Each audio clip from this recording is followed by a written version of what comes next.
Et bonjour à tous, bienvenue dans le Mug Now Tech. Nous sommes aujourd'hui le mercredi 24 mai. Aujourd'hui, plein de news sympathiques.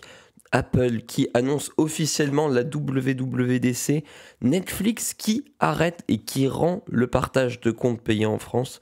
Ou encore le rachat de Jiffy par Facebook qui tourne au scandale. Plein d'articles croustillants. Et on en parle juste après le générique.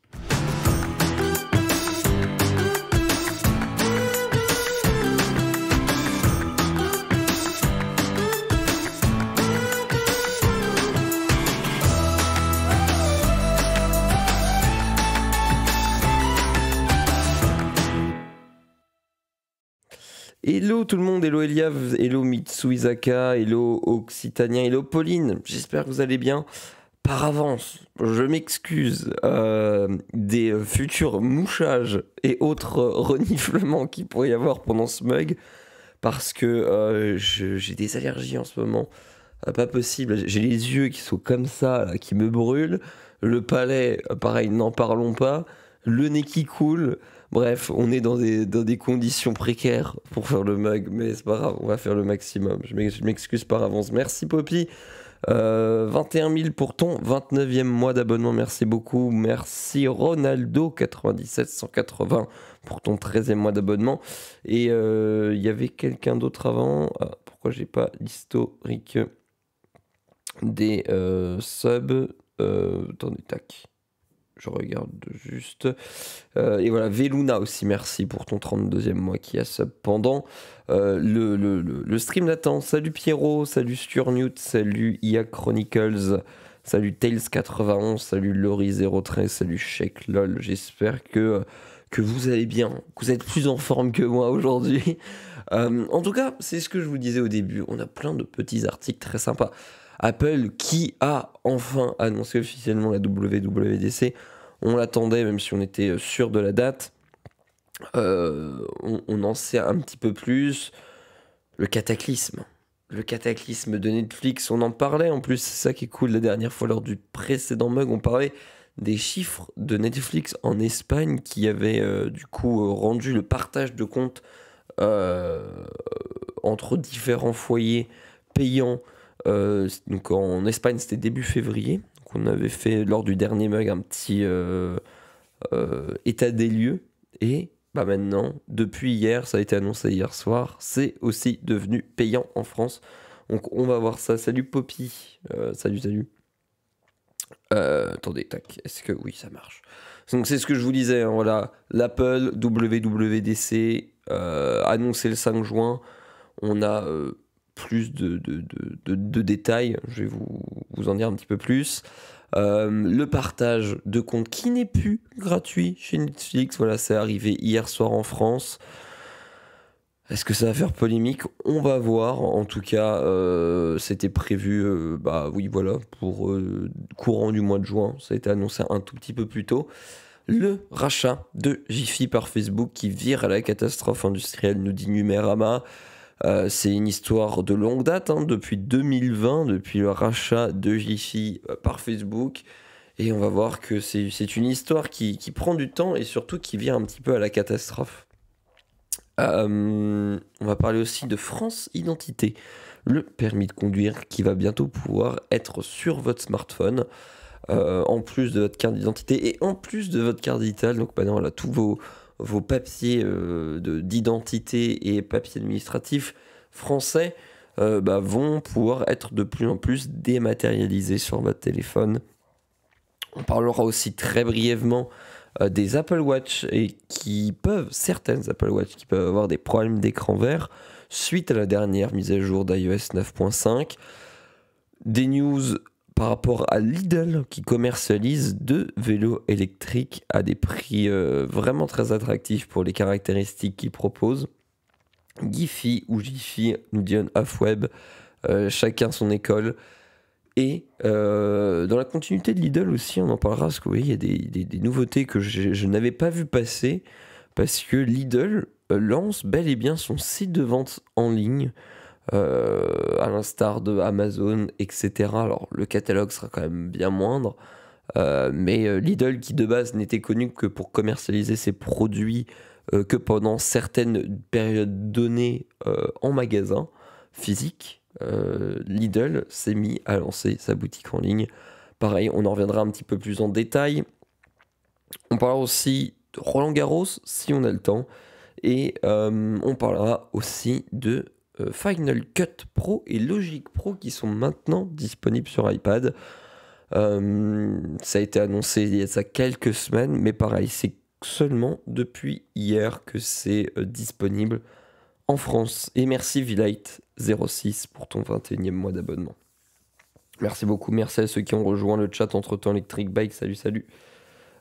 Salut Caradoc, salut Urban Watch, merci pour ton 20e mois.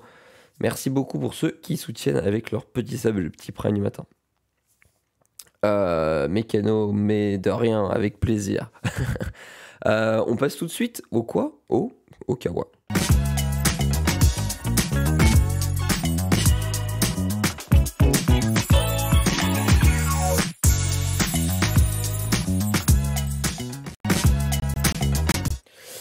C'est ici pour prendre un bon café. Bah écoute, j'en ai plus, mais tu peux si tu veux. Je te fais Léo Barista. Je te fais un petit café. Je ferai un café à tout le chat. Petit expresso. Il y en a un, c'est des chaises de jardin en plastique et pas l'autre. Ah bah non, c'est pas question d'école. Pourquoi tu prononces comment OnOffWeb? Giphy ou Jiffy? C'est vrai que oui, t'as Jiffy des idées de génie, tu viens de dire. Mais j'ai toujours dit un GIF, un GIF. Non pas un... Je sais pas, je m'en fous en fait. Je vais être très honnête avec toi. L'essentiel, c'est qu'on comprenne le sens du message. Tac, on va passer en mode navigateur. Cet article, voilà, on va y passer très succinctement. En fait, il n'y a rien de nouveau, entre guillemets, qui est sorti. C'est juste que Apple a confirmé le calendrier officiel de la WWDC. Avec du coup plus de détails dans les dates. Et attendez, en fait c'est vrai que j'ai oublié, mais il y a aussi quelques teasers qui ont été publiés sur Twitter hier. Et il faudrait que je vous les montre aussi parce que c'est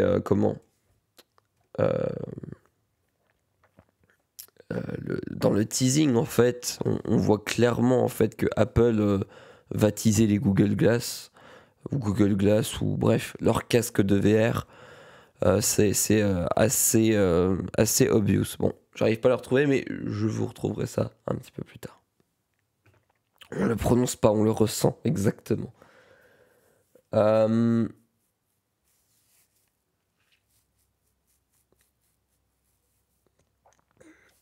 eux-mêmes prononcent Jiffy. Je pense que c'est les mieux placés pour savoir comment le prononcer. Bah, écoute. C'est la confirmation de la confirmation confirmée. C'est exactement ça, François Michel.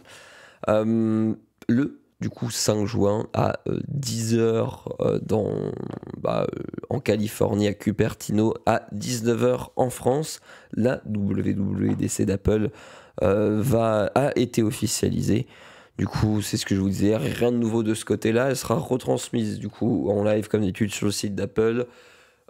Sur Apple TV et sur YouTube aussi, hein. Ça fait quelques années que c'est disponible sur YouTube. On y verra les nouveautés avec iOS 17, iPadOS 17, tvOS 17, watchOS 10 et macOS 14. Mais on en parle déjà depuis plusieurs semaines, voire même depuis plusieurs années maintenant. Il pourrait y avoir quelques nouvelles annonces matérielles, tout comme l'année dernière. Si les rumeurs sont juste la grosse annonce de cette année, bah, ça devrait porter autour du casque AR, VR de Apple, et du coup bah, son environnement et peut-être même son OS dédié. On en parlait la semaine dernière, il y avait XROS ou encore RealityOS. On verra du coup lundi dans 2 semaines quel est le nom choisi par Apple. Mais ce qui est sûr, c'est que les rumeurs, et plus les jours passent, plus on est... les annonces sont confirmés du fait qu'on va parler du casque d'Apple et surtout aussi du nouvel écosystème et du nouvel OS qui va l'accompagner. Voilà tout sur cet article. Peut-être qu'il pourrait y avoir aussi des surprises, là c'est un petit peu moins sûr, mais autour du Mac Pro et d'un MacBook Air de 15 pouces. Assez curieux de voir le produit. Niveau événement sur place, il n'y aura en fait qu'un seul en présentiel. On sait que pendant, juste après la crise du Covid, Apple avait transféré tous ses nouveaux événements en distanciel. Plus personne sur place. Pour cette WWDC, il y aura un événement en présentiel. Mais les places sont chères vu qu'il faudra tirer au sort pour faire partie de la shortlist de participation à cet événement. Et du coup, le jour de présentation physique, ce sera le 5 juin.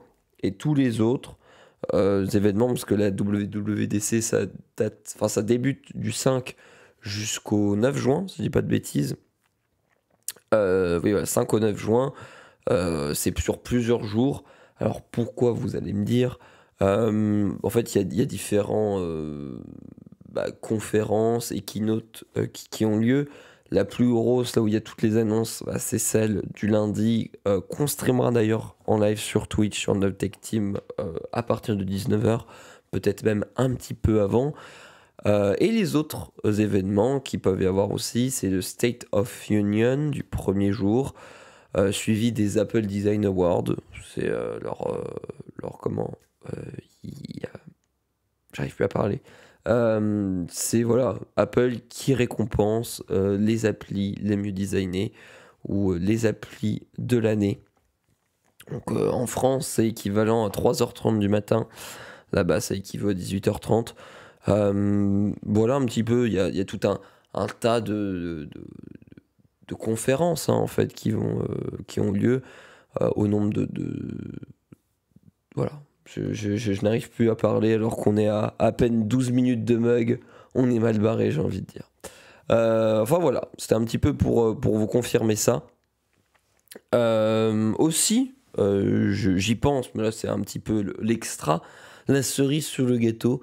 Le 10 mai dernier, la firme avait du coup informé les heureux gagnants de son Swift Student Challenge, donc qui est en fait un prix Apple pour du coup des étudiants. Le Swift, si je dis pas de bêtises, c'est un petit peu le logiciel pas de programmation, mais d'Apple. Et voilà, ceux qui ont été sélectionnés ont reçu leur petit kit avec leurs petits hoodies. Ça vend les pins, ils sont trop beaux. Ils sont trop beaux, les petits hoodies et des petits AirPods Pro 2. Voilà, ça c'était vraiment juste pour l'information et pour votre curiosité. Vous n'avez pas tenté votre chance au tirage au sort? Non, mais en fait, je pense que pour déjà faire partie du tirage au sort, il faut être dans la liste d'invités, tu vois. On n'est pas dans la liste d'invités. En France, tu as certains médias qui... certains médias qui sont invités, genre des gros médias, je pense Numérama, je sais que Nicolas il y va, ou même d'autres médias genre 01net, etc., ou BFM qui peuvent y aller, et qui ont aussi, comme le dit Samuel, les moyens d'y aller, parce que t'as tout le voyage à payer de ta poche, le logement sur place, etc. Donc ça fait vite cher le déplacement. Sinon après en France t'as JB, The Eye Collection, lui qui est invité. Mais voilà, déjà les places sont assez chères, dans les deux sens du terme. Assez cher pour y aller et assez cher aussi pour déjà avoir le privilège d'y être invité. Mais c'est vrai que ça doit être quand même assez cool à vivre et assez unique comme expérience d'être au Apple Park. Ça va être assez impressionnant en fait. Enfin voilà, c'était la toute petite news du matin, juste pour vous confirmer et surtout aussi vous faire une piqûre de rappel qu'on débriefera la WWDC en live le 5 juin vers les environs de 19h. Je le pins Hello d'Apple. Non mais je suis d'accord avec toi, Fonfon là. Ceux-là ils sont trop beaux. De toute façon tous les pins Apple ou même les stickers, ça donne trop envie. J'ai vu le partage de compte Netflix est maintenant fait 5,99 par mois. Anthony, tu veux un ban ou quoi? Tu veux un ban? Tu spoil l'émission là. Tu spoil l'émission. Non, en vrai, c'est bon. Tu nous fais une magnifique transition. En effet, le partage de compte gratuit chez Netflix touche à sa fin. La nouvelle, elle est tombée hier soir, sur les coups de 21h à peu près. La France, enfin ça y est, en fait, comme je le disais, on en parlait la semaine dernière, on parlait de Netflix en Espagne, un petit peu comment ça s'était passé depuis qu'ils avaient mis cette nouvelle politique anti-partage de comptes hors foyer. C'est tombé en France, et on va voir un petit peu plus en détail, pour ceux qui n'étaient pas là la semaine dernière, quelles sont les conditions et qu'est-ce qu'on risque. Enfin, on risque pas grand-chose, mais surtout qu'est-ce qu'on va devoir payer en plus pour profiter de Netflix sur plusieurs foyers. Comme je vous le disais, après des essais dans d'autres marchés, il y a eu des essais au Brésil, il y a eu des essais en Espagne, c'est maintenant au tour des abonnés français qui sont bloqués en fait et qui sont désormais informés que leur compte doit être utilisé uniquement par les membres de leur foyer, avec des frais de quand même 199 pour chaque foyer supplémentaire. 199, ça commence à piquer. Touche à sa fin, c'est vite dit. Moi, j'ai pas dit mon dernier mot, il y a moyen. Mais c'est plus chiant à faire. Écoute, on va pas rentrer non plus dans les détails, on va parler dans les règles de l'art et dans le cadre légal, on va dire. Ça y est, en tout cas, comme je vous l'ai dit, Netflix a finalement trouvé la solution parfaite pour gâcher la vie de ses abonnés. Fini le partage des comptes, après avoir fait ses petites expérimentations sur certains marchés, et un premier déploiement dans quelques pays dont l'Espagne, voici que le géant du streaming déroule sa politique anti-partage à travers l'Europe. Et du coup, c'est dès hier soir que les abonnés en France qui se plaisaient à partager leur compte Netflix avec leurs cousins, leur ex ou leurs amis de longue date, et ce en dehors de leur foyer, vont recevoir un petit mot doux de la part de la société avec votre compte Netflix est destiné à être utilisé par les membres d'un même foyer. Voici ici un petit peu le message que vous pouvez recevoir.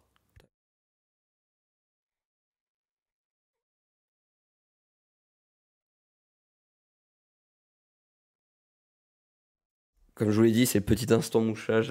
Avec les allergies, je suis obligé de faire des petites pauses. Voilà un petit peu comment ça se présente, le message que vous allez recevoir. Donc vous avez voilà, votre compte Netflix, et pour vous et pour les personnes qui vivent avec vous, c'est-à-dire votre foyer, vous pouvez facilement regarder Netflix en déplacement ou en voyage, sur vos appareils personnels ou sur la TV du lieu où vous vous trouvez. Pour gérer l'utilisation de votre compte Netflix, vous pouvez vérifier qui utilise votre compte Netflix, passer en revue les appareils connectés à votre compte, déconnecter les appareils qui ne devraient pas y avoir accès et envisager de changer votre mot de passe. Si vous partagez votre compte Netflix avec quelqu'un qui ne fait pas partie de votre foyer, les options suivantes sont à votre disposition. Soit transférer un profil, donc toute personne qui utilise votre compte peut transférer un profil vers un nouvel abonnement qu'elle paiera elle-même, ou alors ajouter un abonné supplémentaire. Vous pouvez du coup partager votre compte Netflix avec quelqu'un qui ne vit pas avec vous pour un supplément de 199. Le petit topping là sur l'abonnement Netflix. Salut, j'ai reçu aussi, mais comment Netflix définit un foyer? Ça, c'est une bonne question, MT Maker. Je pense qu'il y a plusieurs raisons, entre guillemets, enfin plusieurs moyens de détection Netflix. Forcément par l'adresse IP, par typiquement peut-être aussi une nouvelle connexion à un appareil. Parce que tu vois, typiquement, je pense que t'as Netflix sur ton iPhone par exemple, ou sur ton iPad, tu vas être en déplacement, tu vas regarder Netflix en dehors de chez toi. Je pense que là ça va fonctionner normalement. Mais typiquement, si tu as une nouvelle connexion qui a lieu à un autre endroit que tes appareils actuellement connectés, c'est à ce moment-là, je pense que Netflix va déclencher la notification et va te dire attention frérot, soit tu payes 5,99, soit t'as pas le droit. Et aussi, comme nous le disait François Michel, la localisation. Après, je sais pas si l'appli Netflix a les accès de la position entre guillemets GPS. Donc euh, du coup voilà. Et en effet, comme nous le dit El Machetti, c'est écrit en dessous aussi de l'article. On va y venir juste après.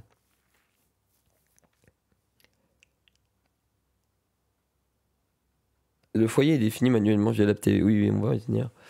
Euh, Pour ton fils, en internat la semaine, tu vas devoir payer un compte supplémentaire où il est compris comme membre du foyer. Bah, typiquement, oui, tu vas devoir payer un supplément. Comme nous le dit l'article, Netflix définit le foyer comme toute personne vivant au sein de ce foyer peut regarder Netflix n'importe où, que ce soit à la maison, en déplacement, en vacances, et profiter de nouvelles fonctionnalités comme le transfert de profil et la gestion des accès des appareils. Le pire dans tout ça, c'est que les frais supplémentaires de partage de compte sont bien loin d'être une aubaine. Pour 5,99 par foyer supplémentaire, ça peut vite coûter cher. Surtout que, si j'ai pas de bêtises, 5,99, c'est pas l'abonnement Netflix euh, avec la pub. Je crois que c'est ça. Hein.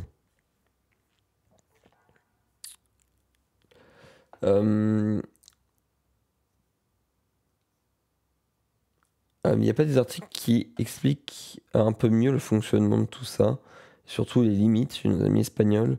On va essayer de se renseigner un petit peu plus en détail.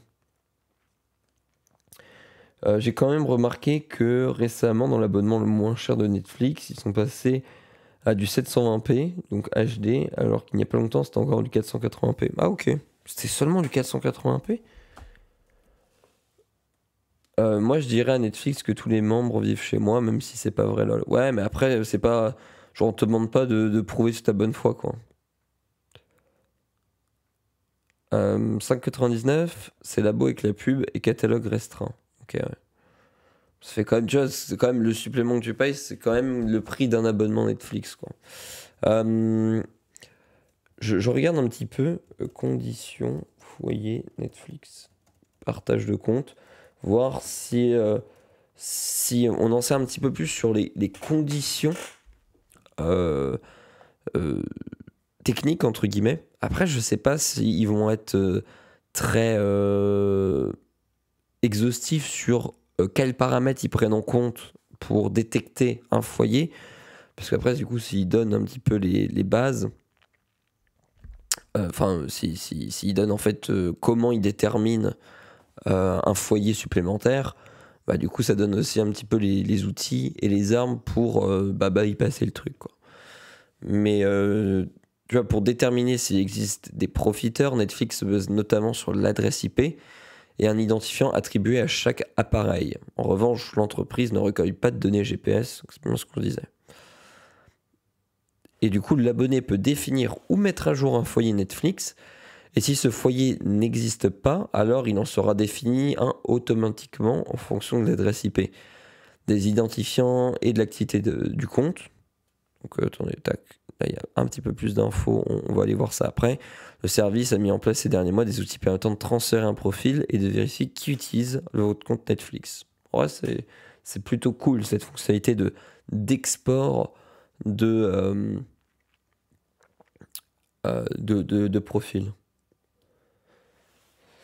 Comment on va être géré avec les appareils Apple et le relais IP privé? Bonne question, Falcobule. Je pense aussi, comme nous le dit l'article aussi, avec l'identifiant de l'appareil, je sais pas avec quoi il se base, s'il se base avec un numéro email ou le numéro MAC par exemple du truc sur lequel tu te connectes. La liste des pays concernés disponible, ouais, il faudrait que je regarde. Faut compter 12 € pour noter au max et 2 comptes supplémentaires avec l'abonnement le plus cher. On va faire des VPN entre nos logements et voilà, problème réglé. Ça peut être une solution, je pense, en effet, Mackay 84. Vous ne pensez pas que Netflix prend un gros risque? Dans mon entourage, j'ai l'impression que le catalogue est de plus en plus critiqué et là, ça pourrait être la goutte d'eau, nous dit Townhead. Bah, si, clairement, c'est un petit peu un peu beaucoup en fait le risque que prend Netflix. On va voir dans les prochains jours, prochaines semaines, voire prochains mois, quelle va être l'évolution. En Espagne, si je dis pas de bêtises, tu avais à peu près 10% de la base d'utilisateurs global qui n'avaient pas renouvelé ou qui avaient décidé de résilier leur abonnement Netflix. Donc ce qui est sûr, de ce qu'on a vu, du moins en Espagne, c'est que à l'annonce, tu vas avoir une grosse chute. Tu vas avoir un gros drop et une grosse perte de base d'abonnés. Sauf qu'en fait, après, progressivement, normalement, tu devrais retrouver ta base Et du moins ce que dit Netflix, après on peut pas vérifier parce qu'on n'a pas les chiffres officiels, mais de ce que dit Netflix, c'est qu'en fait la base d'abonnés perdus, compensée par la base de nouveaux abonnés ou alors d'abonnés qui ont pris le supplément à 5,99, va compenser. Après, comme tu dis, pour que Netflix puisse un petit peu remonter la barre, c'est que ça va aussi dépendre clairement du catalogue qu'ils vont proposer et des exclus qu'ils vont avoir sur la plateforme. Bah oui, ils ont perdu plusieurs millions d'abonnés en Espagne à cause de ça. Oui. Nous sommes 5 à la maison, Netflix doit être installé sur 3 télés, 3 laptops, 5 smartphones. Mes ados ne l'utilisent pas qu'à la maison et il nous arrive de m'en servir aussi sur Shadow. Je sens qu'ils vont gonfler. Ouais, Shadow, ça va foutre un peu le bordel, je pense, Eliav. Mais après, si t'es sur mobile, etc., je pense que ça devrait pas poser trop de problème. Cette restriction de partage concerne aussi les abonnements premium avec 5 comptes possibles. Tout à fait, ouais. Qu'importe le compte, hein. Dès que tu peux partager ton compte Netflix, tu passes. Tu passes. Du coup, voilà, on va voir un petit peu comment définir ou mettre à jour un foyer. Un foyer Netflix, donc là on est sur la page FAQ de Netflix. Hein. Un foyer Netflix, c'est l'ensemble des appareils connectés à Internet à l'endroit principal où vous visionnez Netflix. Un foyer Netflix peut être défini au moyen d'un téléviseur. Des appareils qui utilisent votre compte Netflix avec la même connexion Internet que ce téléviseur feront automatiquement partie de votre foyer Netflix. Ce qui est marrant ici, c'est qu'on nous dit au moyen d'un téléviseur. C'est ça qui est un peu bizarre. Mais après, du coup, je comprends. C'est un bon moyen pour Netflix de trouver. C'est-à-dire qu'en fait, il suffira de comparer l'adresse IP du téléviseur. Donc, du coup, on va dire que ton téléviseur, tu te balades rarement avec. Tu vois, tu es rarement en train de te balader avec ton téléviseur dans le métro. Donc, du coup, le téléviseur, c'est un appareil dont tu as la certitude qu'il reste sur place, théoriquement. Et donc, du coup, je pense que le téléviseur va devenir l'IP de référence. Et tout autre appareil qui n'aura pas d'IP de référence du téléviseur, je pense, à ce moment-là, recevra la notification. Donc là, voilà, vous voyez un petit peu les démarches à suivre pour déclencher et mettre à jour, en fait, le foyer Netflix. Netflix nous dit que le terme connexion Internet désigne votre connexion Internet filaire ou sans fil. Si vous disposez de plusieurs réseaux Wi-Fi, il se peut qu'un seul soit associé à votre compte Netflix. Si vous souhaitez visionner Netflix sur des appareils qui sont connectés à des réseaux Wi-Fi fournis par des FAI différents ou ayant des adresses IP externes différentes, on vous demandera peut-être de vérifier si l'appareil fait partie de votre foyer Netflix. Veuillez à définir ou à mettre à jour votre foyer Netflix avec un appareil connecté à la connexion Internet que vous préférez ou que vous utilisez le plus. Si on n'a pas de télé, j'arrive à définir le foyer Netflix sans téléviseur. Si vous n'utilisez pas un téléviseur pour visionner Netflix, ou si vous n'en avez pas, vous n'avez pas besoin de définir de foyer Netflix pour votre compte. Voilà. Ai-je répondu à votre question? J'ai un peu vos commentaires. Le chat.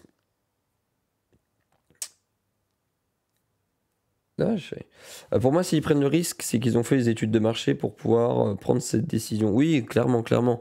Et c'est ce que je disais, hein, on a vu en Espagne, du moins c'est ce que nous disait l'article qu'on avait vu la dernière fois, c'est que la chute a été assez impressionnante à l'annonce, mais en fait après la courbe remonte déjà et aussi le ROI entre guillemets est assez rattrapé par les gens qui prennent le supplément 5,99 ou les gens qui prennent un nouveau compte Netflix. Salut Toto, quand je pars en vacances, je n'emmène pas ma télé, comment je fais dans ces cas-là? Après, j'imagine que vous aurez moyen, comme nous dit le truc, de définir un foyer. Donc si tu pars en vacances, si tu remets la notif ou si tu t'embêtes, je pense que il suffit de refaire la manip. Je sais pas honnêtement, comme vous voyez, même Netflix ne donne pas plus de détails que ça. Tu vois, du coup, eux, ils disent qu'ils utilisent des informations telles que les adresses IP, les identifiants d'appareil et l'activité du compte pour déterminer si un appareil connecté à votre compte fait partie de votre foyer Netflix. Nous ne recueillons pas de données GPS pour tenter de déterminer l'emplacement physique précis de vos appareils. Typiquement, tu vois, je pense que si tu mens, il bloque le compte. En fait, tu peux pas mentir, Matasio. À moins que tu mentes par le biais, typiquement, comme l'a dit quelqu'un tout à l'heure, un VPN. Mais en gros, pour moi, je pense qu'il y a différents. Comment en fait Netflix a détecté. Typiquement, vous avez une télé, vous utilisez, ou même vous n'avez pas de télé, mais vous utilisez régulièrement Netflix le soir, je sais pas, quand vous êtes chez vous. Netflix du coup va enregistrer que régulièrement, à telle adresse IP, vous utilisez Netflix sur tel appareil. Imaginons, vous êtes en déplacement, vous utilisez Netflix typiquement sur votre téléphone. Vous partez, voilà, je sais pas, vous prenez un transport en commun, vous regardez Netflix en 4G. Je pense que là, si votre appareil est déjà connecté sur Netflix, sur votre compte Netflix, je pense que ça passera, ça marchera. Là où je pense que Netflix va commencer à bloquer le compte, c'est s'il commence à repérer une régularité de consommation. C'est ça que j'entends par l'activité du compte là, qui est marqué ici. Pour moi, c'est par ça que j'entends activité du compte. Si Netflix se rend compte que ça fait la troisième fois que y a un appareil qui consomme régulièrement du contenu à une autre adresse IP et qu'en parallèle, en fait, qu'il y a deux consommations régulières ou avec un sorte de pattern de consommation régulier à deux endroits différents, je pense que c'est là que Netflix va vous dire on bloque.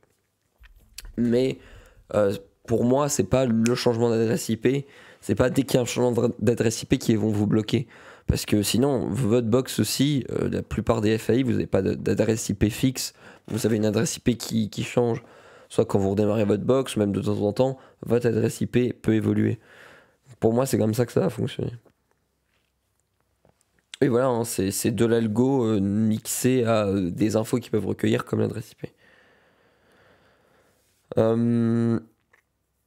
Excusez-moi, j'ai pas suivi le chat. Perso, j'aimais bien prêter mon compte à des gens qui n'avaient pas les moyens et ou ponctuellement à quelqu'un qui ne voulait pas s'abonner pour voir un film. Pour la diffusion de la culture, je trouve ça dommage et ça impacte encore les mêmes catégories de population. Ouais, ça c'est vrai, ça c'est sûr.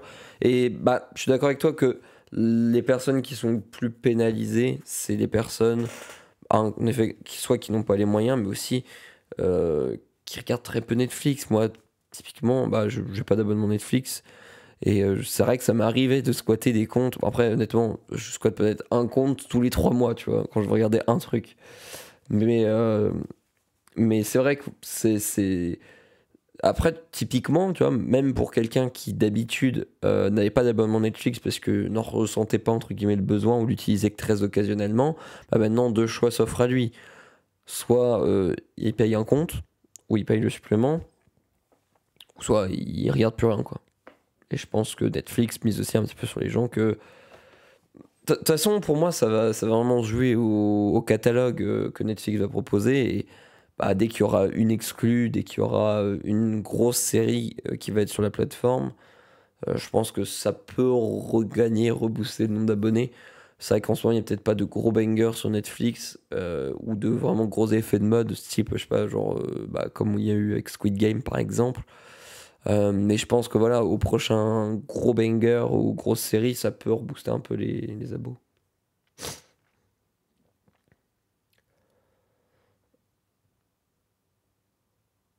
Tic, tic, tic. Des enfants de parents divorcés vont bien s'amuser. Clairement, clairement, ça va être galère. Au lieu d'être abonné un an sur Netflix, je papillonnerai alternativement sur chaque plateforme pendant un mois. Amazon Prime, j'arrive bientôt et je me demande à quelle chaîne Twitch mon Prime va aller. Occitanien, c'est la question ne se pose pas. Mais oui, après, peut-être que tu vois, ça va faire évoluer aussi un peu les usages et que au lieu d'avoir. Peut-être que les consommations vont être un peu différentes et qu'au lieu d'avoir comment, une consommation à l'abonnement, Tu vas avoir des consommations un peu plus ponctuelles où tu vas prendre un mois d'abonnement par-ci par-là. Après, Netflix, c'est très bien que même les gens qui se disent je vais prendre un mois d'abonnement Netflix, bah après, tu oublies de résilier ton compte, puis après, c'est gagné, quoi.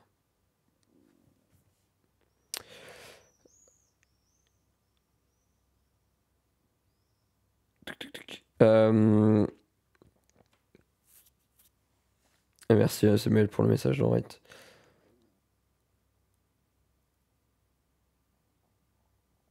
Comment Netflix de pouvoir faire de bons trucs s'ils perdent des abonnés, ils n'auront pas assez de financement? Oui, en vrai, t'en fais pas, ils ont quand même une base solide.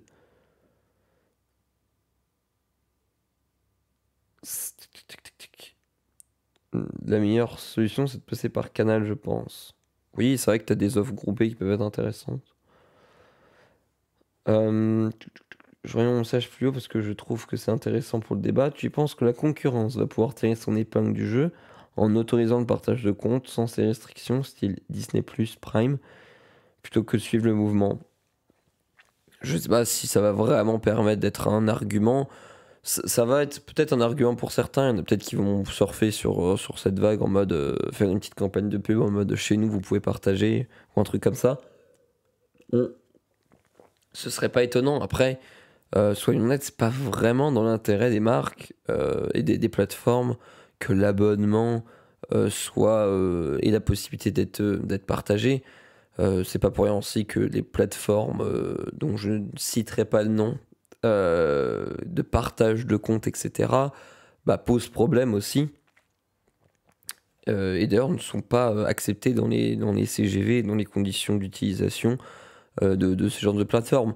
Alors peut-être qu'il y en a certains qui vont tirer leur épingle du jeu en surfant sur cet effet de mode, mais je pense que au final, tous vont tendre vers ce modèle, sauf si Netflix se casse la gueule en faisant ça.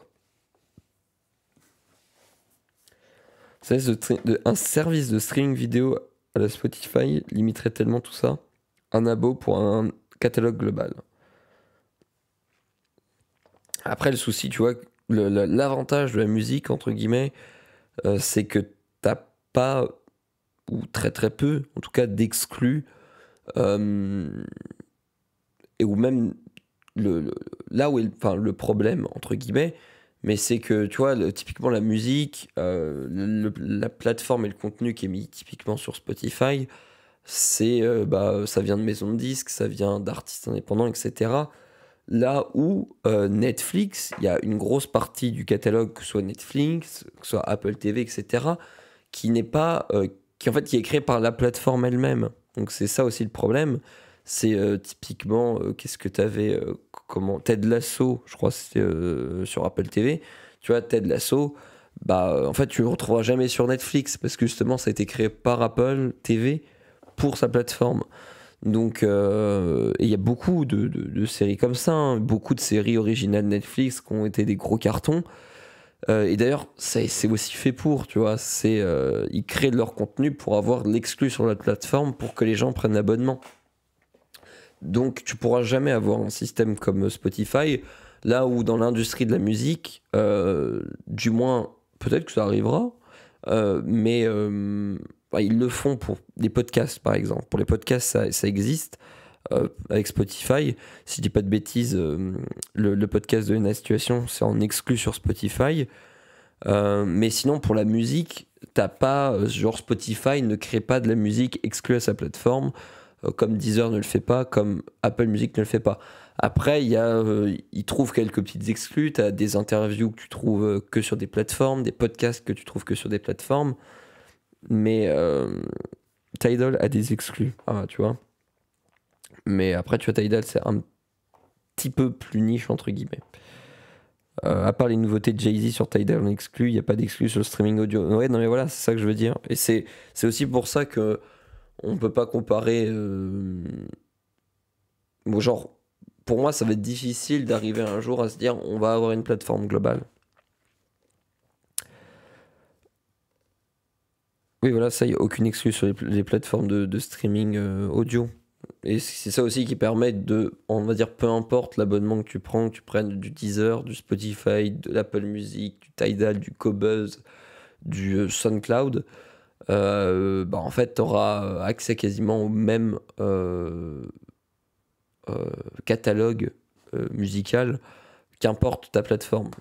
Là où Netflix a ses exclus, Prime Video a ses exclus, Apple TV a ses exclus, Disney Plus a ses exclus, et c'est pas pour rien qu'ils font des exclus, c'est justement pour inciter les gens à aller chez eux pour avoir accès à ces exclus. Mais on se retrouve aussi un petit peu sur le même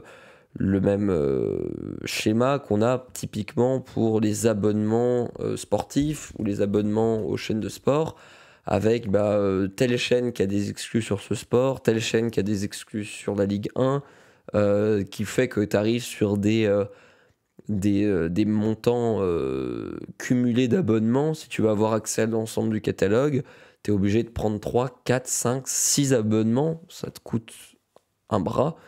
Et aujourd'hui, c'est le seul moyen d'avoir accès à tout le catalogue, quoi. Hormis des productions maison, genre Spotify, avec des artistes qui enregistrent des sons en live pour eux. Ouais, mais c'est ça, t'as des lives, mais Apple Music aussi, je crois, le fait. Où t'as des sessions live, t'as des podcasts. C'est quoi, c'est quoi le podcast de la situation? C'est Canapé quoi? Léna, ça s'appelle comment? Canapé une place? Canapé 6 places, pardon. Voilà. Pour le coup, je crois que le, le podcast de la situation est disponible en exclu sur Spotify.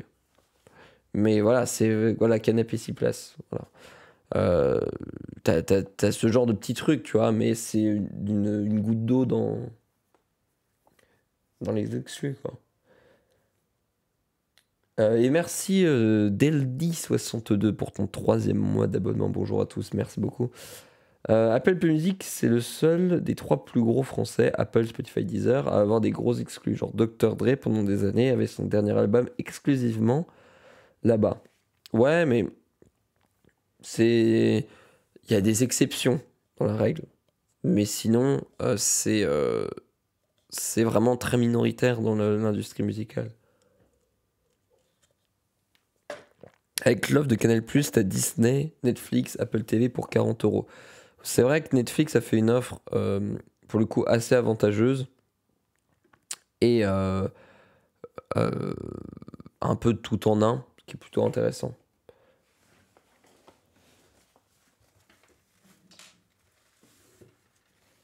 Apple et sa CM excluent YouTube imposé. C'était quoi cette histoire-là, Cru Noir?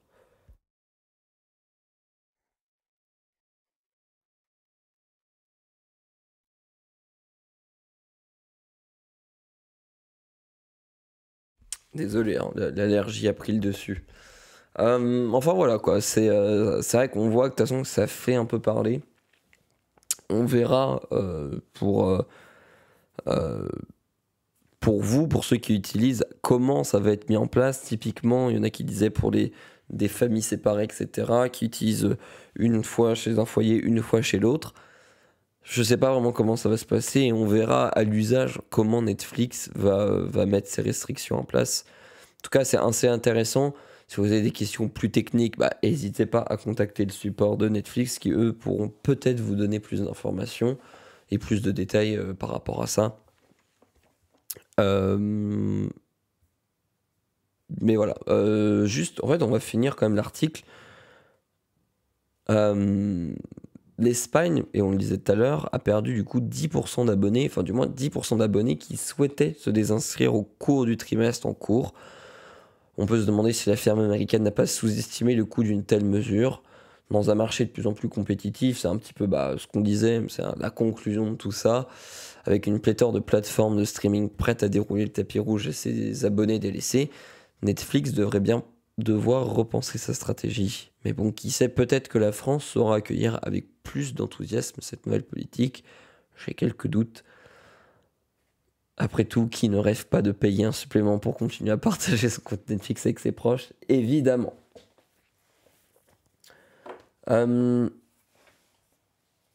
C'est-à-dire, je partage avec ma femme et mes gamins, plus certaines personnes extérieures sans souci. Canal, c'est 3 écrans. Netflix, Disney 5. Typiquement, je pense que tu vas être restreint pour Netflix. Oui, moi j'ai Canal Plus Series aussi. Ok, bon. Après, on va pas non plus rentrer dans les détails de comment fonctionne chaque plateforme. En tout cas, voilà, si vous avez d'autres questions supplémentaires par rapport à cette nouvelle restriction, n'hésitez pas à contacter le SAV Netflix pour en savoir plus et savoir comment ça va se passer pour vous. Ou juste aussi, pourquoi pas, attendre patiemment et voir si vous vous faites bloquer ou pas.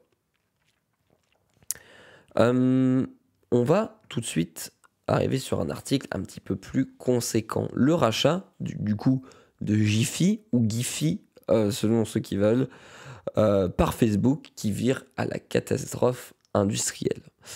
Ça fait déjà, du coup, depuis 2020 que Facebook a racheté Giphy. Cependant, en fait, Facebook a été contraint par la régulation britannique de revendre Giphy, du coup, qu'il l'a revendu à Shutterstock à un montant bien moindre que celui qui avait mobilisé pour accueillir la plateforme. Et on va voir que c'est beaucoup moins, de l'ordre de 8 fois moins que le prix d'achat. C'est assez énorme. On va voir ce que nous dit l'article. Ce n'est clairement pas du coup la meilleure semaine de Meta. La maison mère de Facebook, le 22 mai, a été sanctionnée par l'autorité irlandaise de protection des données par un montant, une petite amende de 1,2 milliard d'euros. Voilà, ceux qui se plaignent de 5,99 par mois, remettez-vous en question. Hein. C'est une blague évidemment. Du coup, pour faire vite, parce qu'on va pas s'étendre sur le sujet là, mais c'est pour des questions de RGPD que Facebook a été sanctionné d'une amende de 1,2 milliard d'euros. En fait, ils avaient pour obligation, si vous voulez, il y avait des données d'utilisateurs européens qui étaient, je crois que ça s'appelle Privacy Shield ou un truc comme ça, qui étaient transférées vers des serveurs américains. Or, le RGPD impose que ce soit sur des serveurs européens et avec des données anonymisées. Donc en gros, ils ont eu un délai de 6 mois pour rétablir ça en ordre, sauf que ça n'a pas été respecté. Et donc du coup, c'est pour ça qu'ils ont eu une petite amende de 1,2 milliard d'euros. Voilà. Giphy, des idées de génie, évidemment, évidemment. C'est la beauf partie, c'est merguez partie dans le chat. En tout cas, voilà, le 23, du coup, hier, la société a acté la vente de Giphy, une plateforme spécialisée dans les gifs. Le site acheté prix d'or en 2020 est cédé pour une fraction de ce prix. En effet, en 2020, Giphy avait été racheté par Facebook à hauteur de 400 millions de dollars. Là, Facebook vient de vendre Giphy à Shutterstock pour une poignée d'euros, plutôt une poignée de dollars, c'est-à-dire 53 millions de dollars.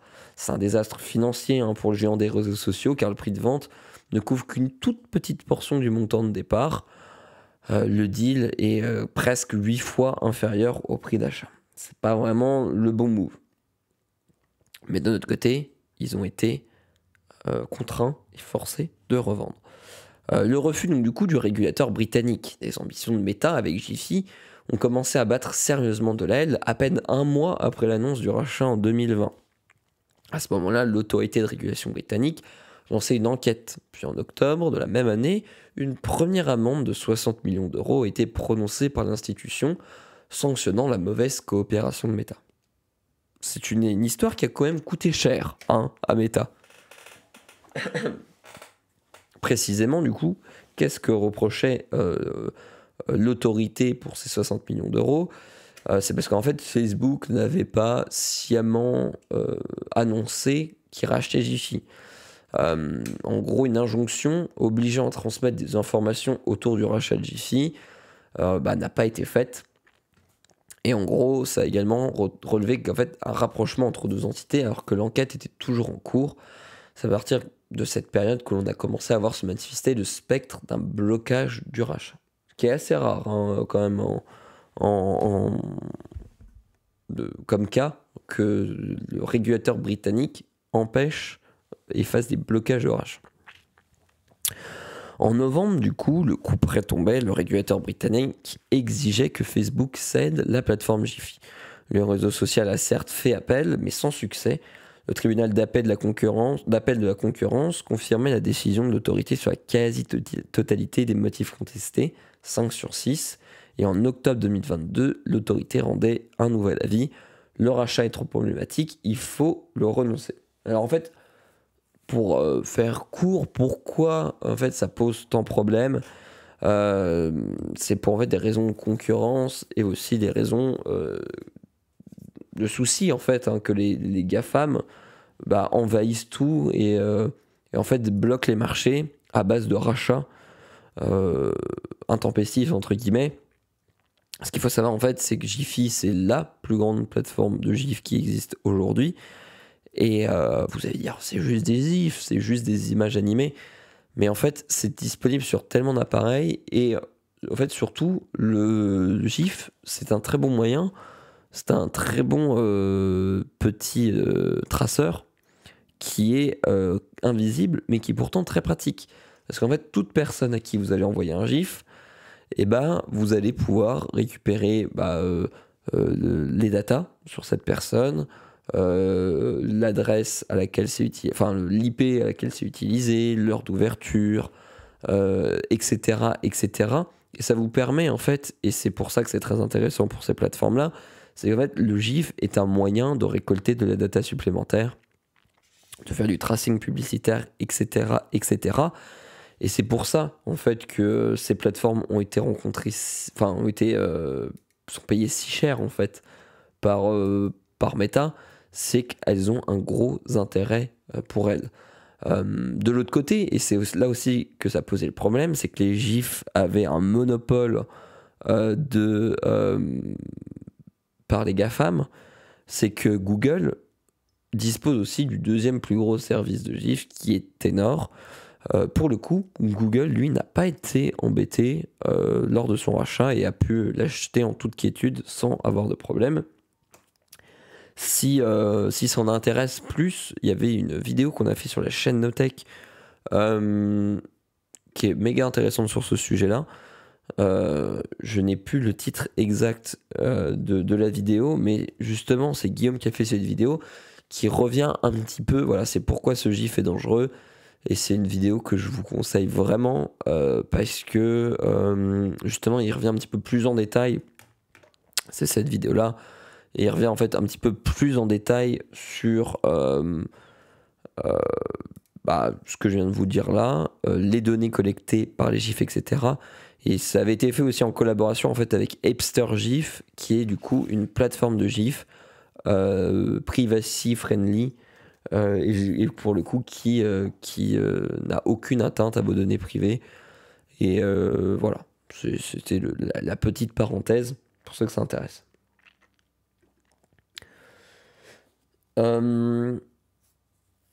C'est quoi Jiffy? Jiffy, c'est juste une plateforme de GIF, tout simplement, de partage et une base de données de GIF en fait. Pour mini aspect légal, tu perds des millions à des juristes qui ont dû suer fort. Pas qu'un peu. En fait, les GAFAM galèrent souvent en dehors de leur domaine. Google dans les e-commerce, Amazon en SVOD. Meta, ils ont les yeux plus gros que le ventre ces temps-ci. Après, de notre côté, ils sont tellement fat aussi. Et en fait, ils cherchent toujours à en avoir plus, évidemment. Ça permet aussi de bien tuer le marché. Parce que faut pas oublier que Facebook, avant tout, c'est une régie publicitaire, au-delà d'être un réseau social. Mais bref, continuons notre article. Pour Facebook, du coup, l'affaire, comme vous l'avez vu, vire à la catastrophe industrielle, à la fois pour l'écart entre les deux subs en jeu, mais aussi pour le rapprochement en cours depuis 3 ans, qui est réduit à néant, parce que c'est vrai que ça commence à faire un moment depuis 2020. C'est aussi un loupé face à son plus grand concurrent, Google, qui, lui, s'est aussi engagé dans le rachat d'une plateforme de GIF, comme je vous le disais tout à l'heure, Tenor, en 2018. Sauf que Google, eux, ont réussi à acquérir Tenor sans problème, en fait, tout simplement. On va se prendre un GIF dans la gueule par Meta, clairement. Faudra changer tes codes et basta. Ah oui, il y en a qui sont encore sur l'ancien article. Merci ACIP Digital pour ton 16e mois d'abonnement. Merci beaucoup. Merci. Enfin voilà, c'est comme un article assez intéressant parce que c'est quand même des sommes en jeu qui sont assez énormes. Et surtout un rachat qui a été capoté, on peut le dire, par le régulateur britannique et qui est quand même assez rare, hein, pour le coup. C'est rare que le régulateur britannique vienne à l'encontre de rachats et c'est assez inédit en tout cas. Et merci Power Loutre pour ton 20e mois d'abonnement, merci beaucoup. Moi, je suis obligé de boire des quantités d'eau là, parce que l'allergie, ça me défonce le palais. Dès que je parle, vous voyez comment ça fait. Ça rend pas agréable. Bref, on n'est pas là pour parler d'allergie. Et merci l'ex-Swiss, pardon, pour ton 7e mois d'abonnement. Merci beaucoup. On passe au prochain article. Pareil, un article qui va être assez rapide. Final Cut Pro et Logic Pro sont maintenant disponibles sur iPad. Alors jusque-là, je ne vous apprends rien. Ça a été annoncé il y a quelques semaines de cela. Sauf que là maintenant, depuis hier, c'est enfin disponible. Ça avait été annoncé que ça n'était disponible. Maintenant, depuis hier, c'est disponible. Et vous pouvez dès à présent utiliser Final Cut Pro ou Logic Pro sur vos iPads. Mais on va voir, pas sur tous les iPads, que sur certains. L'application de montage dispose par exemple d'une molette pour interagir. C'est vrai que l'ergonomie a été repensée et c'est au-delà d'une simple continuité. C'est des nouveaux usages qui ont été apportés, comme voilà, la molette pour interagir plus facilement avec le contenu, ou alors l'utilisation de l'Apple Pencil qui permet de dessiner directement sur les vidéos. Idem pour ça, du coup, c'est pour Final Cut Pro. Ensuite, pour Logic Pro, vous avez un tout nouveau navigateur de son et donne aussi la possibilité de jouer simplement différents instruments grâce directement à l'écran tactile.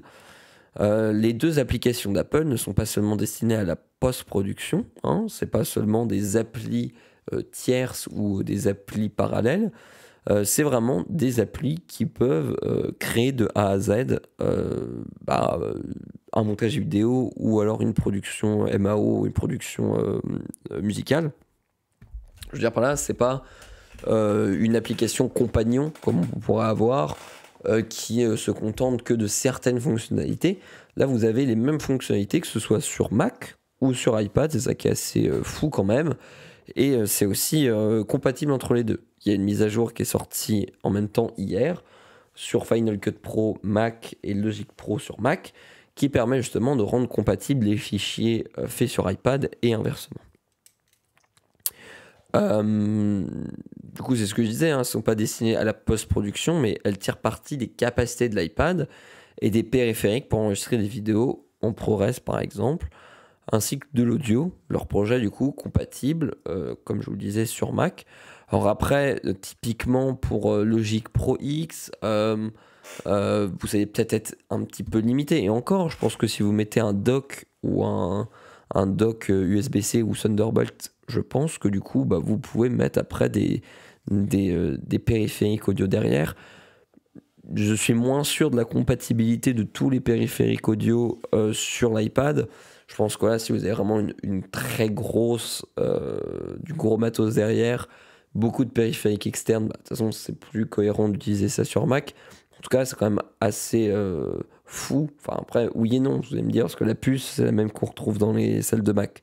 Mais du moins, c'est quand même assez cool que sur un OS de base pensé mobile, qui est iPadOS, maintenant, on arrive à faire tourner les applications. Et surtout, ce qui est cool, c'est que c'est pas Final Cut Pro, version iPad. Oui, c'est une version pour l'iPad, mais ça fonctionne avec des fichiers Mac et inversement. Ça, c'est cool.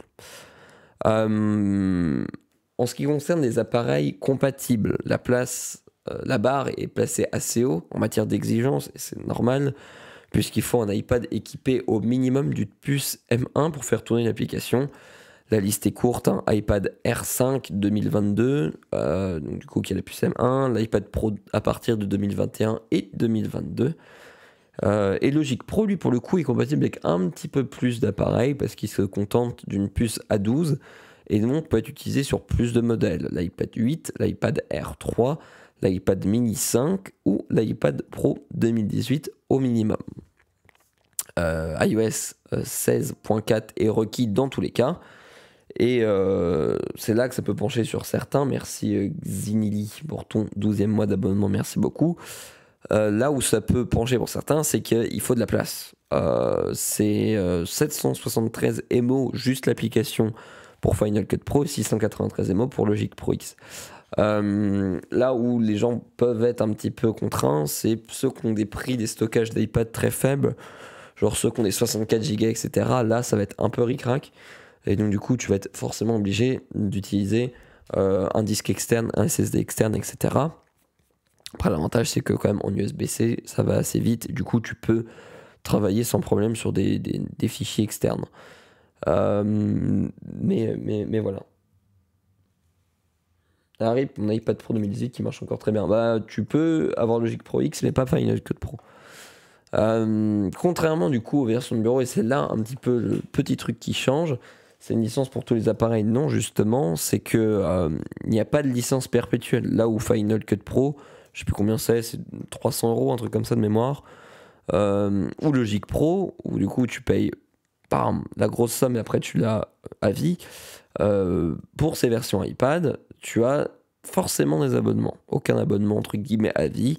C'est soit un abonnement de 4,99 par mois, 1 € moins cher que Netflix, ou 49 € par an, avec un mois d'essai gratuit pour ceux qui veulent, qui est disponible dès à présent, le mois d'essai gratuit. Et bien que les applications soient d'ores et déjà disponibles dans l'App Store, tout n'est pas encore prêt. Lorsque l'on souscrit un abonnement, le chargement reste bloqué indéfiniment. Ça, on parle de hier, l'article, et voilà, j'avais même pas vu qu'il y avait la mise à jour à 17h20, la situation est rentrée dans l'ordre. On peut maintenant utiliser les deux apps, parce que voilà, ça a été annoncé hier. C'est 350 €, voilà, Final Cut Pro sur Mac. Voilà, en tout cas, je trouvais ça assez intéressant. C'est quand même, je trouve ça assez fou que l'application Final Cut Pro de base conçue pour Mac arrive à être maintenant déployée sur iPad, et surtout c'est déployé sur iPad mais avec des fonctionnalités, une interface et une ergonomie aussi pensée pour l'iPad, et ça c'est cool, c'est pas juste le logiciel mis sur iPad et c'est une galère à utiliser. Et ce qui est vraiment cool, c'est aussi l'intercompatibilité entre les plateformes, que ce soit iPad ou Mac. Et ça, c'est vraiment, vraiment, vraiment cool. Je me dis, bah, tu vois, typiquement, tu as un Mac chez toi, tu fais le montage, t'es en déplacement, tu veux faire des petits correctifs, tu peux le faire sur ton iPad. Tu peux même commencer le truc from scratch sur ton iPad et après le continuer sur ton Mac. Ça, c'est vraiment cool. Perso, pour bidouiller mes vidéos de vacances, iMovie suffit. Non, mais sur nous, tout à fait, hein, t'as raison. Pour de la vidéo de vacances et pour du montage très classique, d'assemblage de vidéos, etc., sans effet particulier, iMovie, c'est super. Hein. C'est super bien fait. Et c'est surtout, en plus de ça, ultra simple à prendre en main. C'est le gros avantage de iMovie. Dommage que ce soit pas inclus avec la licence Mac. Ouais, bah après, tu vois, ces nouveaux usages, ils en profitent, quoi. Hein. Et pareil, tu vois, pour Mac, c'est un achat unique, mais en vrai, l'abonnement, c'est la meilleure solution. C'est ce que préfèrent les marques, pardon.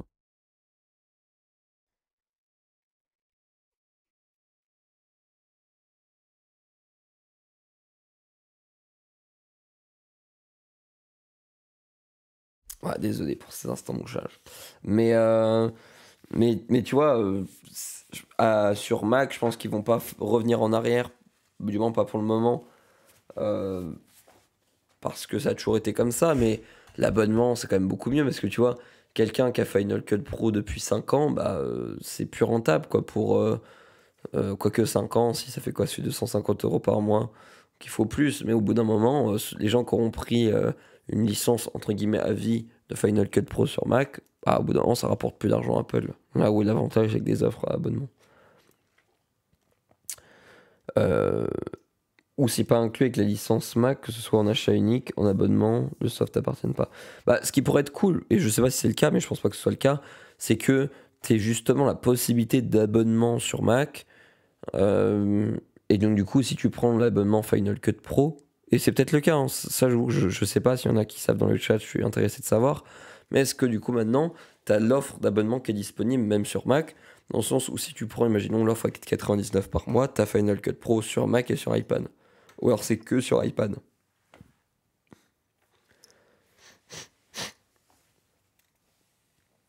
Toujours pas de nouvelles de DaVinci en France. Comment ça, tu veux dire sur iPad? Je sais pas si c'est prévu d'être mis sur iPad, DaVinci.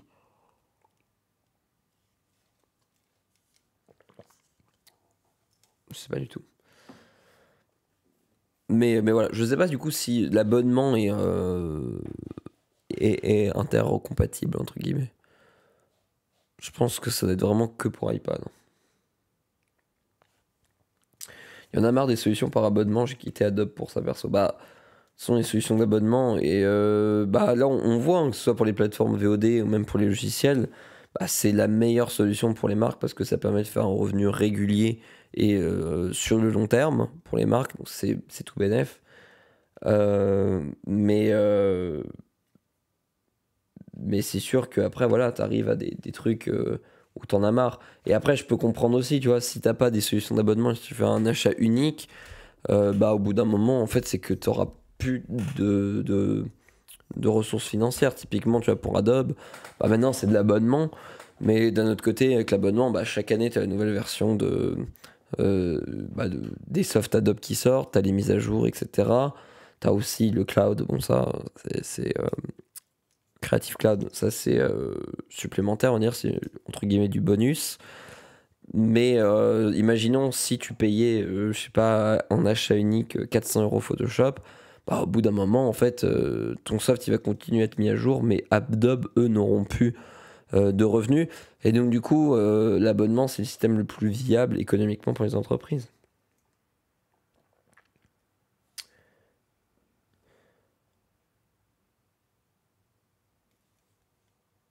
Bah non, mais il faut laisser le choix à ceux qui veulent les mises à jour, ils prennent une licence, sinon ils restent sur la version précédente.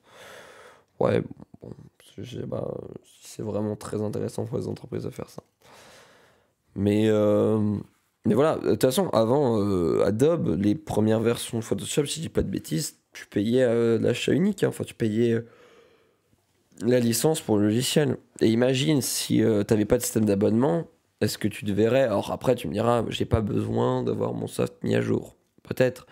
Mais imagine, même ne serait-ce pour qu'une entreprise, si chaque année, typiquement une agence de création ou un truc comme ça, où ils ont peut-être 10, 20, 30 postes de création et qui doivent chaque année remettre à jour avec le dernier soft pour avoir les dernières fonctionnalités et que c'est de l'ordre de, je sais pas, 500, 600 balles la licence unique par poste, ça serait cher, hein. Pour les plugins audio aussi, l'abonnement devient la norme. Bah oui, l'abonnement devient la norme pour tout, hein. Sans l'empêcher totalement, ça doit bien aider aussi à lutter contre les copies pirates du soft l'abonnement. Ouais, clairement. Et même, bah, ça, d'un côté, même si in fine, ça devient peut-être plus cher sur le long terme, ça permet aussi de rendre le soft accessible. Au début, quand tu n'avais pas les offres d'abonnement, en fait, c'est soit tu craquais Photoshop ou un soft Adobe, on va pas se le cacher, soit bah, tu étais pro et tu avais les moyens de te payer une licence hors de prix pour un particulier qui en a un usage vraiment euh, très peu régulier. Donc, je pense que ça a aussi apporté. Typiquement, moi, là, j'ai la suite Adobe, que ce soit pour mes cours, même pour mon taf, ça me sert.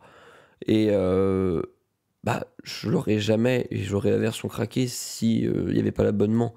Parce que sinon, bon, alors après, dans le cadre du taf, non, parce que du coup, bah, on a un abonnement. Mais pour un usage, entre guillemets, perso, jamais je mettrais autant dans une licence d'un logiciel. Alors que là, avec la suite Creative Cloud, bah, j'ai tout, en plus, tous les softs Adobe inclus dans un abonnement. C'était comme ça avant, tu payais ton logiciel de l'année suivante, il y avait une nouvelle version et ainsi de suite, mais tu pouvais très bien attendre 2 ou 3 ans qu'il y ait suffisamment de nouveautés pour que ce soit intéressant à passer à la caisse. Final Cut Pro, c'est quand même mieux sur MacBook. Et ça coûte 330 € à vie, mise à jour à vie. J'aime bien l'iPad, mais c'est plus difficile avec cet écran 12 pouces. Ça dépend des usages. Salut Vendigo. Il y a des éditeurs qui offrent quand même une licence perpétuelle figée à la version achetée si tu restes abonné genre 1 an. PHP Storm. Ouais, après, c'est peut-être des usages un peu de niche, quoi.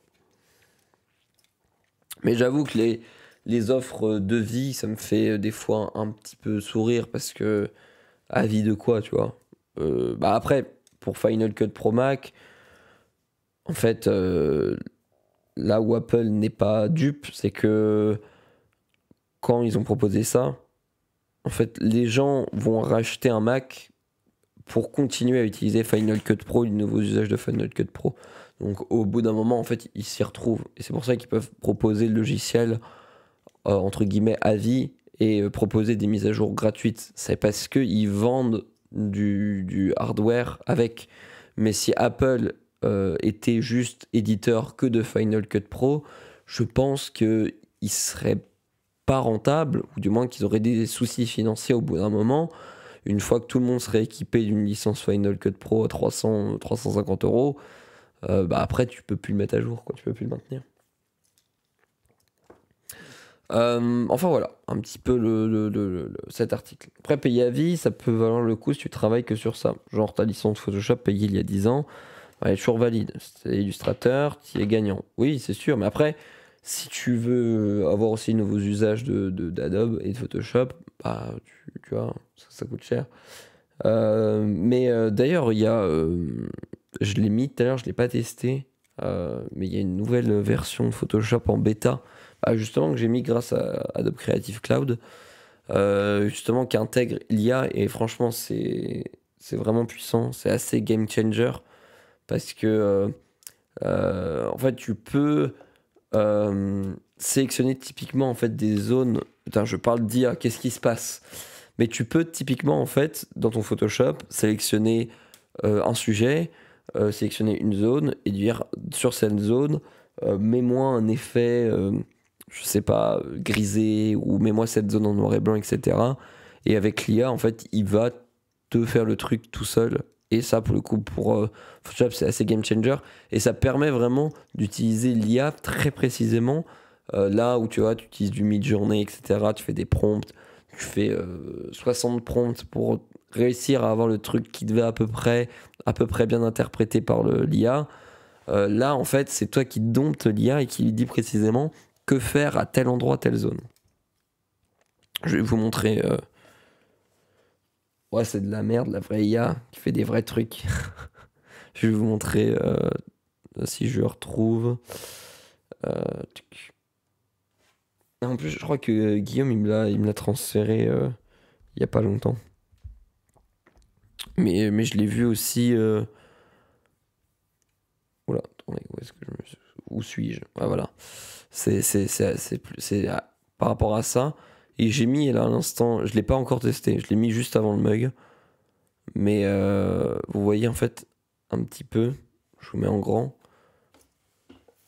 Vous voyez, tac, vous pouvez. Donc ça, c'est pas encore très intéressant. Mais là, typiquement, là voilà, là, ça a un intérêt. Là, le premier usage qui est fait, on va dire que c'est assez classique pour du Photoshop. C'est le fameux contenu pris en compte. Ça fait des années qu'on connaît ça. Ça marche très bien. Mais on va dire, jusqu'à là, c'est pas très révolutionnaire. Là, typiquement, tu vois, il sélectionne ça. Tu lui dis ce que tu veux, ça te les génère. Là, ça commence à devenir assez ouf. Typiquement, voilà, tu vois, ça, c'est vraiment. C'est banger, tu vois, quand même, comme fonctionnalité. Là, tu sélectionnes ton sujet. Hop. C'est quand même. C'est quand même assez ouf, tu vois. Et ça permet vraiment de travailler en détail et de dompter, entre guillemets, l'IA. Et et de pas se laisser submerger par l'IA, entre guillemets. Mais tu vois, ce que je veux dire par là, c'est que là où tu fais du prompt, du machin, etc., en fait, c'est toujours sujet à l'interprétation et comment l'IA l'interprète. Là, c'est toi qui choisis ce que tu veux faire. Mais oui, là voilà, c'est banger pour le photomontage. C'est assez ouf quand même, hein, comme. Tu vois, c'est assez ouf. Alors après, voilà, là, c'est une vidéo démo by Adobe, donc forcément, ça marche trop bien. À voir comment ça va rendre en, en vrai et dans l'usage, mais c'est assez ouf. Pour le coup, là, c'est assez ouf. Ça permet vraiment de rendre kitschissime, pardon, une belle image de départ. C'est vrai. C'est vrai que les exemples, ils sont bien kitschouilles. Mais il faudrait vraiment que je teste, hein, parce que je l'ai mis... je l'ai téléchargé tout à l'heure. Et il faudrait qu'on teste ça. C'est peut-être pas la bonne idée de l'ouvrir maintenant en plein live, hein. Je vais faire bugger le stream, je crois. En tout cas, je suis trop curieux. J'ai vraiment envie de tester.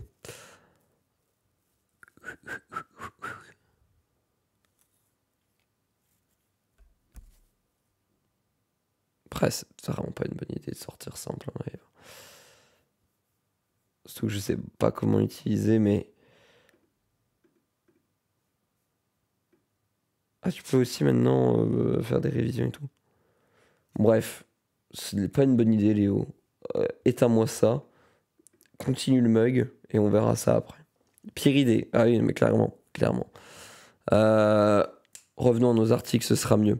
On va parler aujourd'hui de France Connect et de votre permis de conduire en version numérique bientôt sur votre smartphone. On l'a vu, après les cartes d'identité, après la carte vitale, maintenant le permis de conduire va également avoir le droit à son double numérique stocké sur smartphone grâce à l'appli France Identité.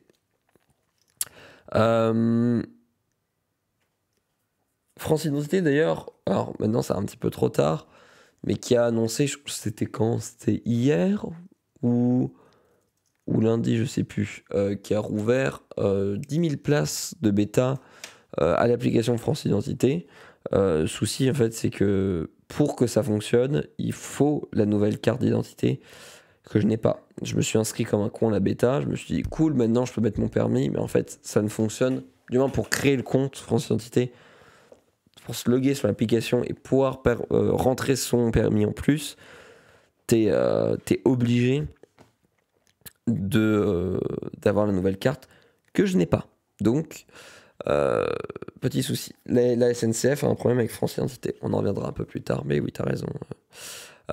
Du coup, qu'est-ce que du coup France Identité? La transition, je vais lire l'article et on en parlera après. La transition, parfois décriée vers le tout numérique, est bien lancée et il sera bientôt possible de présenter ses papiers d'identité directement depuis son smartphone en cas de contrôle. Alors que la carte d'identité est en phase bêta et que la carte vitale devrait être intégrée dans nos smartphones fin 2025, c'est au tour du permis de conduire de bénéficier de son double numérique. S'il n'est pas rare de sortir de chez soi sans son portefeuille, le smartphone est devenu indispensable. Dès lors, en plus d'être pratique, le permis de conduire dématérialisé devrait se substituer à sa version papier pour certaines démarches administratives, libérant du coup son titulaire d'avoir à le scanner ou à le photographier. Ça, c'est plutôt cool.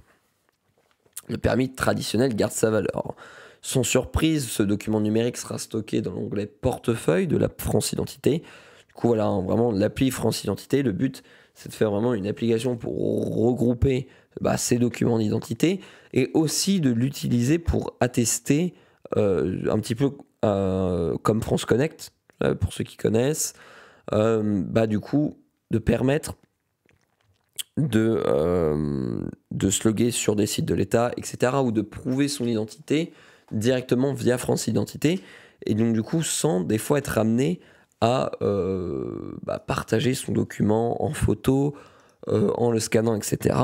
Le but à terme, c'est qu'en fait, tu auras une attestation France Identité qui dira « je confirme que c'est bien cette personne » sans devoir, parce qu'il y a plein de démarches où tu es obligé de donner tes documents d'identité pour prouver que c'est bien toi.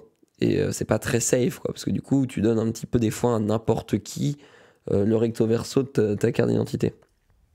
France Identité va un petit peu combattre ça, entre guillemets. Donc du coup, comme je vous l'ai dit, actuellement c'est en phase bêta. La NTS, l'Agence nationale des titres sécurisés, n'a pas encore dévoilé une date de mise en service, mais les premières expérimentations auront lieu dans les Hauts-de-Seine, le Rhône et l'Eure-et-Loire au cours du troisième trimestre 2023, pardon. Et c'est ça, normalement l'application devrait plus être en bêta fin 2023, début 2024. Donc en gros maintenant, du moins quand ce sera mis en place, lors d'un contrôle routier, les forces de l'ordre pourront, à l'aide d'un smartphone, contrôler l'identité et la validité du droit à conduire de l'automobiliste. Ce permis de conduire numérique ne substituera pas complètement aux anciens formats. Le permis à 3 volets, le vieux permis, pour ceux qui l'ont encore, le papier rose ou le permis au format carte bancaire, sera toujours nécessaire pour effectuer certaines démarches, comme louer un véhicule à l'étranger. Et ce qui est sûr aussi, oui, c'est que l'appli France Identité, pour le moment, n'est pas valide en France non plus. C'est-à-dire que vous pouvez tester l'application en bêta, mais pour l'instant, même si vous avez la bêta, vous ne pouvez pas substituer vos documents avec France Identité. Je m'explique, c'est-à-dire que si vous sortez dehors, vous êtes toujours normalement légalement obligé d'avoir vos documents d'identité sur vous. Vu que l'application est en bêta, pour le moment, ça me permet juste de tester, mais vous ne pouvez pas encore substituer l'application. Mais à terme, le but, c'est que vous puissiez sortir qu'avec votre téléphone et sans vos documents d'identité. Compatible wallet Pigaf, et non, et c'est bien dommage. Et après ça, il faut s'y attendre. On est sur une appli made in France. Et je pense qu'ils vont... Pourtant, Apple l'a annoncé il n'y a pas si longtemps que ça. C'était justement, je crois, dans le dernier OS, la dernière WWDC, où maintenant tu peux avoir tes clés de voiture. BM le fait sur certaines voitures spécifiquement, Tesla le fait. Des serrures connectées maintenant qui fonctionnent aussi avec Wallet. Ça, j'ai vu ça, c'est trop bien. J'ai envie d'avoir ça. Mais pour l'instant, c'est disponible qu'aux US, du moins la serrure en question. Donc du coup, ce sera une appli tierce où il y aura tes documents. J'ai envie de te dire, c'est déjà mieux que rien, mais c'est vrai que le mieux, ce serait d'avoir ça dans Wallet, faire un double clic et bam, tu vois, avoir tes documents d'identité. Ça, ce serait cool. Quand ça, le vieux permis, un peu de respect, je te prie, jeune homme. Le permis papier, voilà. Ça fait cheap, vraiment, le permis papier. Genre, puis même, c'est vrai que honnêtement, c'est fragile à mort, quoi. Genre, t'es là en mode, c'est un bout de papier, quoi. Je ne crois pas que c'est compatible Wallet. Non. Et je pense vraiment pas que ça va l'être. Connaissant la volonté France Connect. On l'avait bien vu, vous vous souvenez, pour le Covid, avec le système de tracing qui permettait de voir si on avait été en contact avec des gens qui avaient eu le Covid ou pas. Il y avait Apple qui avait développé ce système en interne dans les téléphones. Il y avait aussi Google qui a développé sur Android. Il y avait des systèmes directement in-OS qui fonctionnaient, qui étaient bien optimisés. En France, on arrive avec nos gros sabots, on a dit écoute, chez nous, c'est tous anti-Covid, ok. Donc, et après, je comprends, c'est aussi une volonté de nationaliser le truc et c'est des documents soient quand même assez sensibles, donc je comprends la volonté. Honnêtement, ça a quand même, je trouve que ça part plutôt bien.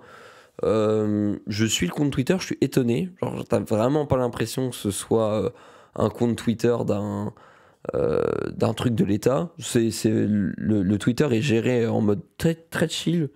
Même qu'au début, en fait, quand ça avait été annoncé au tout début, les gens n'étaient même pas sûrs, en fait, de l'authenticité du compte, en fait. Et honnêtement, c'est plutôt bien géré. Vous voyez, là, il y a le compte Twitter. Comme je vous disais, il y avait du coup 10 000 bêta-tests qui ont été ouverts, du coup, le 22. Et honnêtement, voilà, le compte est bien géré, c'est bien expliqué, et du moins, il y a vraiment une volonté de faire les choses bien. Et ça, c'est cool.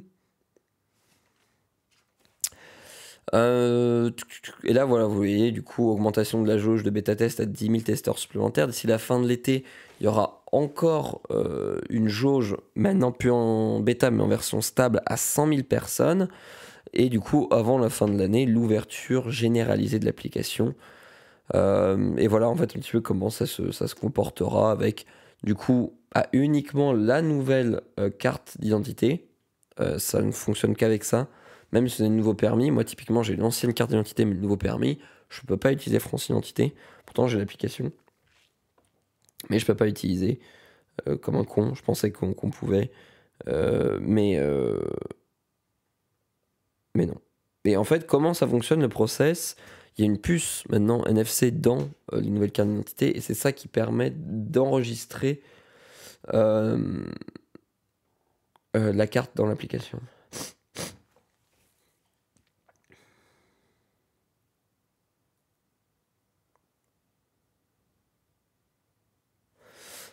Petite précision, il n'est pas obligé d'avoir une carte d'identité sur soi. Néanmoins, si vous êtes soumis à un contrôle d'identité, la procédure sera plus longue.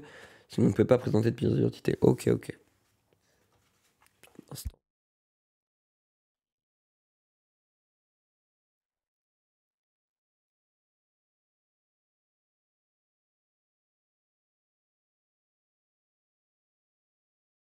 Ah, vive l'allergie.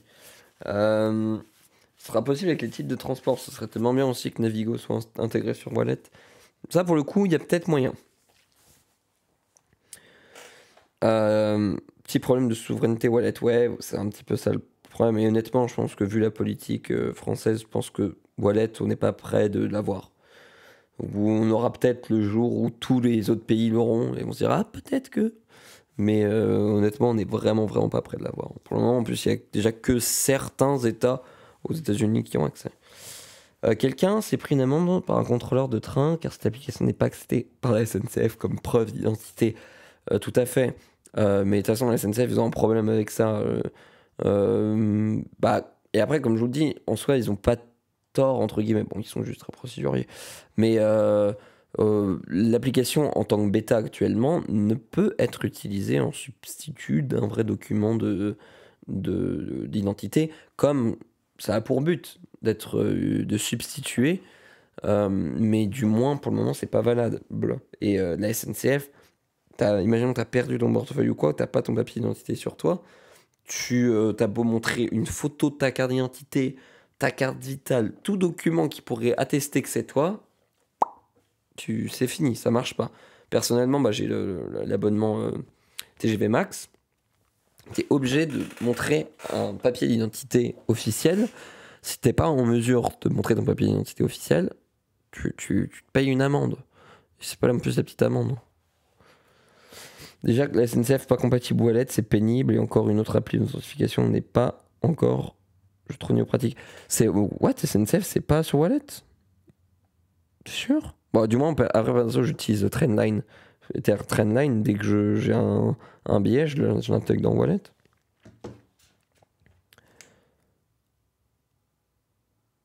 Euh, Ça marchera sans doute pas sur les téléphones route. Ouais, non, je pense pas, monsieur Wendigo. Ah, parce qu'après, enfin, M. Wendigo, pardon, parce que, en vrai, là, pour le coup, c'est logique, hein, pour des raisons de sécurité, clairement logique, ça ne fonctionne pas sur des téléphones route. Ça touche pas beaucoup de monde, si c'est que la nouvelle carte qu'il faut avoir, c'est plutôt mal barré, pas avant 10 ans. J'avais vu, je crois que c'est à partir de 2035, 2033, un truc comme ça, où du coup tu vas être contraint, pour ceux qui auront l'ancienne carte, je crois que c'est seulement en 2035 ou un truc comme ça, euh, que tu pourras... euh, que tu auras obligation de passer sur la nouvelle carte d'identité, si j'ai pas de bêtises. Je l'ai vu quelque part, faudrait que je la retrouver. Euh, je vais essayer de vous trouver ça. France, identité, nouvelle carte. J'ai vu un article là-dessus. Peut-être c'était sur Numérama.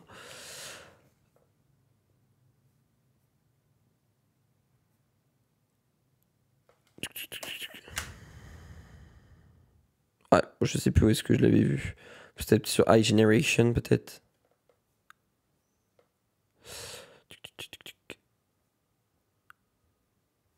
Où est-ce que j'avais vu ça?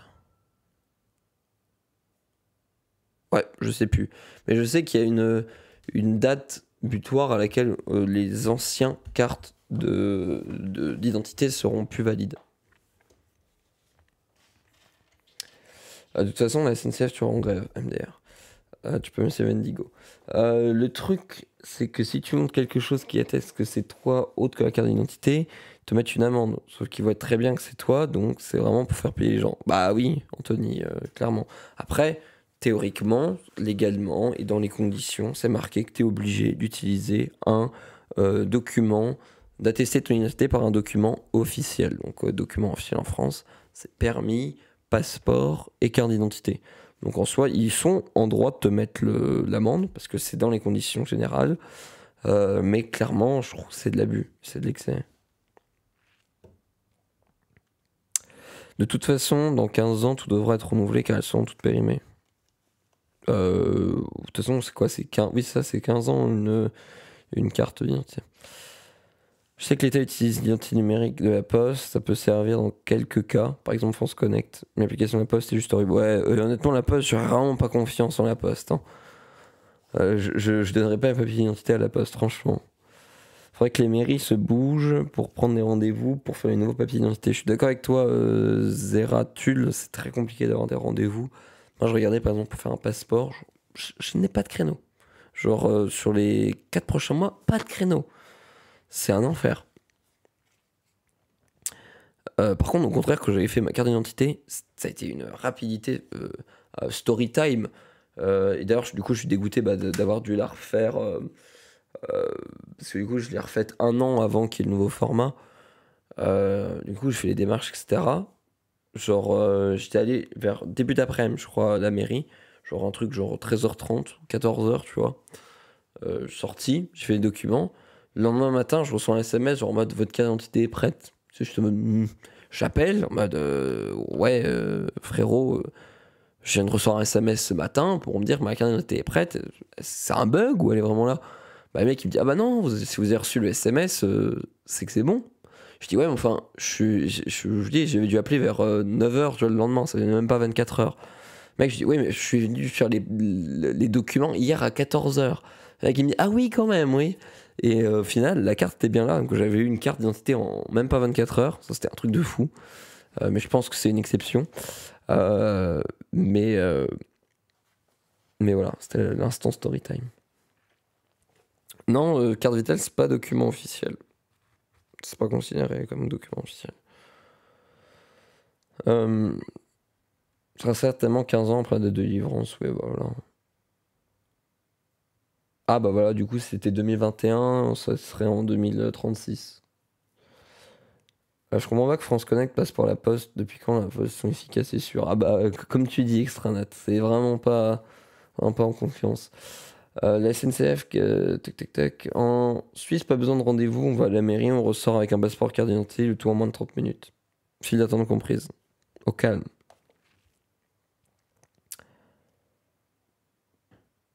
Et après, oui, comme nous dit Yann JFR, il y a une enveloppe qui était débloquée pour augmenter le nombre de rendez-vous et équiper les nouvelles mairies. Parce que ça aussi, c'est ça qui fait que maintenant, les délais sont plus longs. C'est que, bah, en fait, tu as besoin de matos. Parce que maintenant, bah, pour prendre l'empreinte digitale, etc., pour prendre la signature, bah, c'est du matos qui coûte cher. Et en fait, bah, les mairies peuvent pas, ou n'ont pas tous les moyens de s'acheter ce genre d'équipement. Donc, du coup, en fait, souvent, ce qui se passe, c'est que l'équipement est prêté de mairie en mairie, de commune en commune, mais ce qui fait qu'en fait, tu as très peu de créneaux disponibles. Carte vitale, ça marche pour voter? Ah bah tu vois, je pensais pas. Mais il me semble normalement que tu as que carte d'identité, permis et passeport qui sont valables. D'un autre côté, une carte vitale, c'est le truc le plus facilement falsifiable. Hein, soyons honnêtes, je vais pas vous montrer ma carte vitale en live, mais une carte vitale, tu vois, t'as aucun filigrane, c'est vraiment pas là où tu as un permis, c'est quand même déjà beaucoup plus complexe à falsifier, ou un passeport ou une carte d'identité. Là où une carte vitale, je pense que sans énormément de compétences, tu peux facilement en faire une fausse. Hein. Je ne fais pas la promotion de faux papiers, hein, mais c'est plus que je trouve ça pas très safe d'utiliser une carte d'identité. Oula, voilà, ça fait parler dans le chat. Pour faire un passeport, il faut faire une pré-demande en ligne avec toutes les infos. Le premier rendez-vous que j'avais près de chez moi n'était pas avant 6 mois. Quand je me suis pointé, l'employé m'a dit que la pré-demande est plus valide car elle se périme au bout de 6 mois. Oui, c'est vrai, c'est 6 mois la pré-demande. Non, les cartes d'identité, ça va super vite. T'as tout de numérisé. T'as même pas la réglementation de vérification. Ça va super vite. Maintenant, en 3 jours, je l'avais. Passeport, on me l'a précisé par contre qu'ils enquêtent toujours sur l'individu. Et c'est ça qui prend du temps. Ah.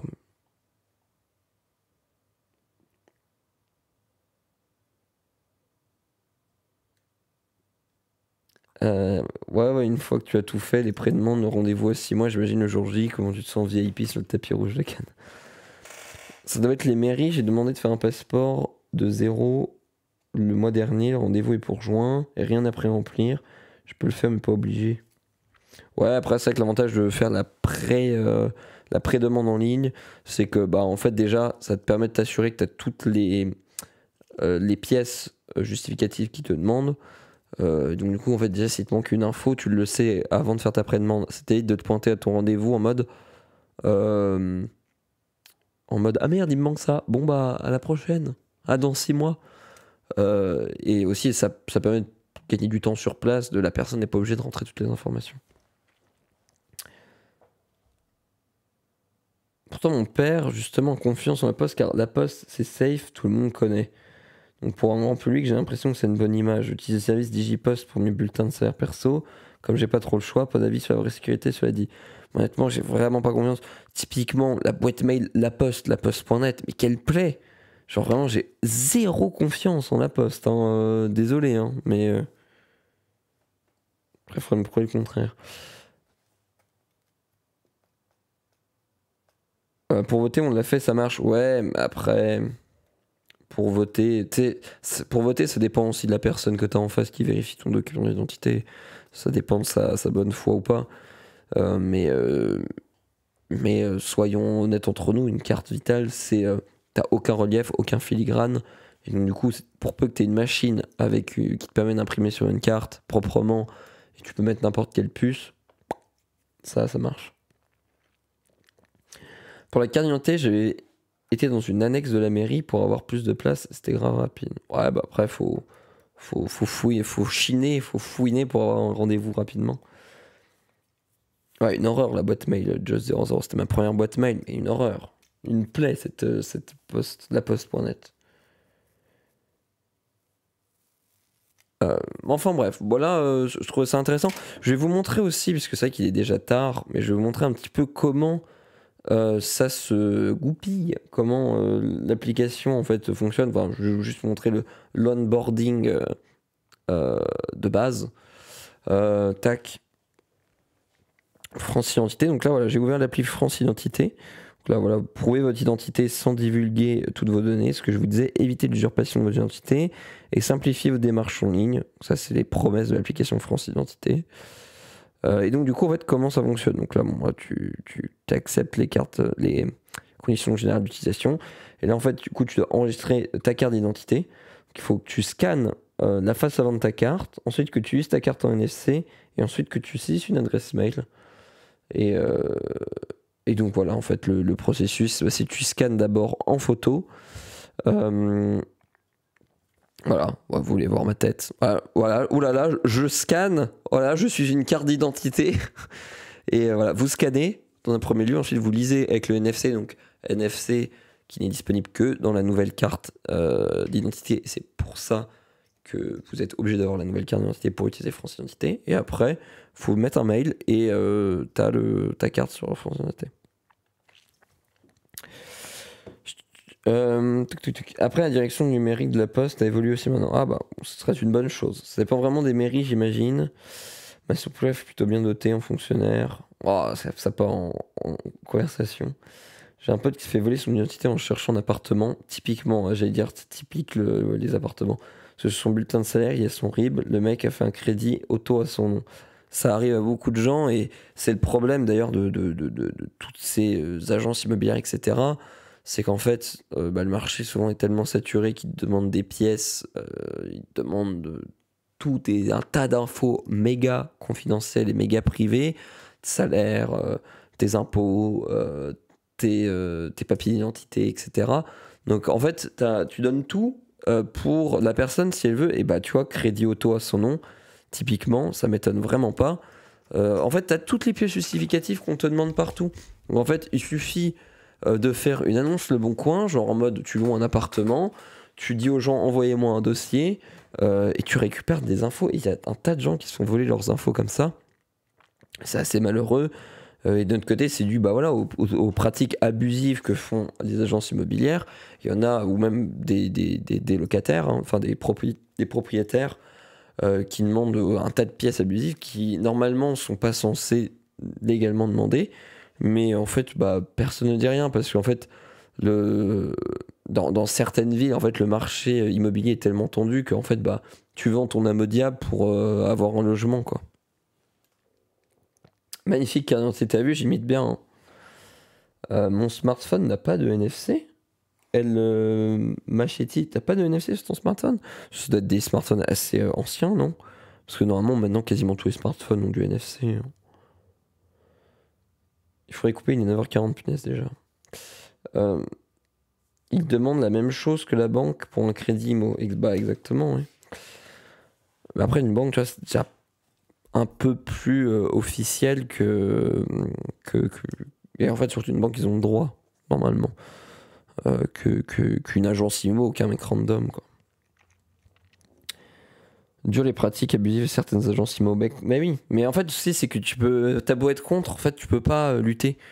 Enfin, si t'es en fait en recherche de logement, bah, en fait, soit tu vis dans un taudis, soit t'as pas d'appartement, ou soit bah, t'es obligé de te conformer aux règles qui sont dégueulasses. Un Mi 8 Lite, t'as pas de NFC? Sérieux, sérieux? Ça me semble bizarre quand même. Ah ouais, en effet, mais ne possède pas la technologie NFC. What? Le punaise. Mais il date de quand, le Mi 8 Lite? Ah, tu vois, je savais même pas. Je pensais que ça faisait un moment que le NFC était disponible sur les smartphones, tu vois. Il est trop allongé ce café, je suis obligé de filer. Bonne journée à tous. Salut Pauline. Pour les dossiers de location et tout autre dossier administratif, utilisez le site Dossier Facile. Ah, je ne savais pas. Il y a aussi un autre outil. Ça s'appelle comment? Une garantie. Visal. C'est pas un truc comme ça? Après, ça, c'est pour les garants, je crois. Mais j'avais déjà vu ça. Visal, c'est possible? Garantie Visal, caution pour locataire. Ouais, voilà, c'est garantie Visal. Un futur locataire, salarié, fonctionnaire, étudiant apprenti peut demander à Action Logement d'être sa caution. Et voilà. C'est ça. Il est temps de changer de smartphone du coup. Bah après, si t'en as pas besoin, de toute façon, enfin oui, t'en as pas besoin pour le moment de France Identité. De toute façon, déjà c'est en bêta. Et le jour où t'en auras vraiment besoin, change de smartphone à ce moment-là, quoi. L'agence IMO n'a pas le droit d'exiger le RIB, mais elle est fondée à réclamer du justificatif de revenus et d'activité. C'est pas dur de faire l'économie du NFC, sachant que sur les Samsung S5, ça existait en 2015. C'est pour ça que je suis étonné hein, qu'il n'y en ait pas. Parce que, comme tu dis, je me souviens que ça fait une éternité qu'il y a du NFC sur les smartphones. Je me souviens même les Nexus, là. Je sais pas pourquoi je pense à ça, mais les Nexus de Google, là. Je me souviens qu'ils avaient du NFC, etc. aussi. Nexus 5. Il était chez Torres Téléphone, Nexus 5. Petite pensée émue pour les modos, oui, mais en fait, c'est soit je continue ici, soit je continue sur ma chaîne. Mais le Nexus 5, le retour en arrière, quoi. Nexus 3, Nexus 4, mais vous vous en souvenez, c'était le sang, les Nexus. Bon, enfin, la batterie doit être rincée. Après, tu peux changer la batterie. Hein. Mais voilà, j'ai trouvé ça quand même intéressant. Je trouve que ça part bien, honnêtement, France Identité. Après, à voir comment sera la finalité des choses. Mais franchement, comment c'est géré sur Twitter, etc. Ils sont méga réactifs, tu vois, ils ouvrent des bêtas. L'application, l'interface est pas mal. Ça, du moins, les équipes qui gèrent ça, c'est plutôt, je trouve, pour le moment, bien géré. À voir comment ce sera en finalité quand l'application sera disponible pour tous. Je suis mais punaise, mais en plus, je voulais vraiment pas faire un aftermag, moi, parce que il y a un article sur Lidl qui est vraiment ultra intéressant. Mais à chaque fois, je me fais avoir. Je passe trop de temps sur les articles, en fait, c'est chiant. Après, je suis développeur et France Gouv, il s'adresse plein d'API maintenant. Macron, il veut tout numériser, super bien avancé. Ouais, non, mais c'est vrai qu'il y a une. Même, c'est quelle appli que j'avais vu? Ah, je sais plus. Parce que je me souviens là où je bossais, enfin, où j'avais été en stage avant, ils ont le truc qui s'appelle Secnum Cloud. C'est genre une certif d'État qui certifie certaines. En fait, la sécurité d'hébergement avec des normes de sécurité bien précises, de l'accès à pas de données, etc. L'hébergement en France. Et je sais qu'il y a pas mal de services maintenant qui sont agrégés là-dessus. Ça marche plutôt bien.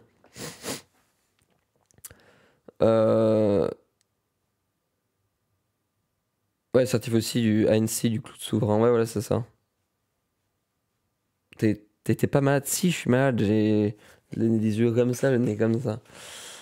Mais vous pouvez partir, c'est pas grave. Vous pouvez partir. Partez, les modos. Faites grève. Oh. Non, mais en vrai, vas-y, on va s'arrêter là. Mais enfin voilà, c'était, comme je vous disais, je trouve ça vraiment cool, la, la- la- la- le tournant que ça prend. Après, comme voilà, on l'a dit, il n'y a pas de wallet, c'est un peu dommage. Mais il faudrait que je vous montre sur, sur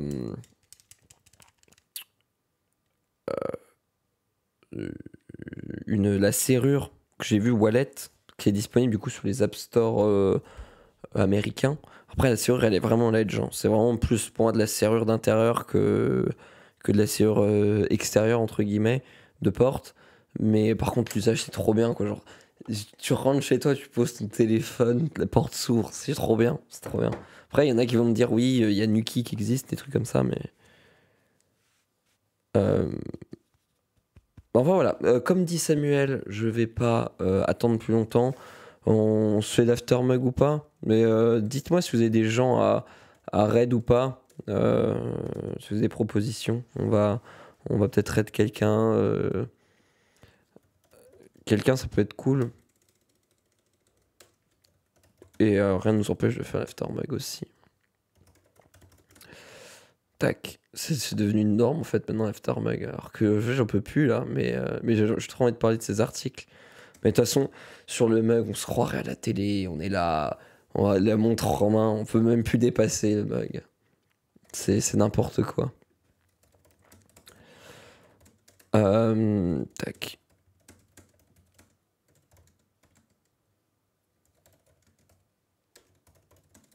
Tac. Je finis ça. Voilà, si vous avez des petites recos, n'hésitez pas.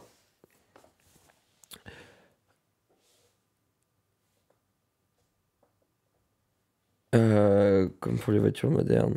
Bonne journée à tous. Voilà, l'aftermug, l'article avait l'air intéressant. On va se barrer en aftermug. En tout cas, voilà, je vous remercie à tous ceux qui ont suivi ce mug comme d'habitude. Nous, je sais pas quand est-ce qu'on se retrouve, mais pas tout de suite parce que dès la semaine prochaine, lundi c'est férié, mais dès la semaine prochaine, on retrouvera un rythme normal dans les mugs. Donc vous retrouverez votre bon vieux GG, votre bon vieux Jérôme. Il nous a tous manqué et il reviendra de retour en force dès la semaine prochaine. Du coup, dès sans doute mercredi prochain, je pense.